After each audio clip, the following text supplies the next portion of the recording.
Jangan berani bayar booking rumah selagi anda tak tahu pasal benda ni. Ada orang yang baru kumpul duit nak beli rumah pertama disebabkan terlalu excited, terus bayar booking kepada ejen tanpa semak status kewangan sebenar. Maka wang deposit beribu ringgit senang lebur begitu saja bila permohonan loan rumah ditolak oleh pihak bank. Melissa nak kongsikan satu cara untuk pastikan langkah pertama anda membeli kediaman terjamin selamat, iaitu dengan persediaan profil kewangan yang lebih strategik supaya anda dapat elak kerugian duit booking dan miliki rumah idaman tanpa rasa stres. Ramai bakal pembeli dia tersilap langkah bila mereka ingat gaji dah cukup besar, maka senanglah pinjaman rumah nak lulus.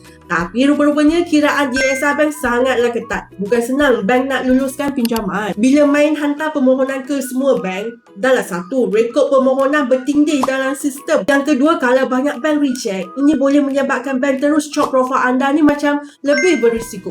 Ini adalah cara Melissa tolong klien-klien Melissa. Pertama, Melissa akan mulakan dengan sesi perbincangan ringkas melalui panggilan telefon atau semak laporan sikris anda untuk faham corak komitmen hutang sedia ada. Kedua, Melissa akan kenal pasti sama ada harga rumah yang nak beli itu betul-betul selamat dengan tahap kewangan anda. Ketiga, kalau anda sesuai, Melissa akan semak kelayakan rumah dan mengira anggaran jumlah pembiayaan serta kadar faedah untuk anda mencapai matlamat untuk dapat kelulusan pinjaman bank. Keempat, Melissa akan terangkan perbezaan selera setiap bank. Bank A mungkin tolak profil anda, tetapi Bank B mungkin mudah terima kelayakan anda berdasarkan polisi semasa. Kelima, jika anda rasa okey, barulah Melissa akan recommend satu atau dua bank yang paling sesuai untuk kes anda.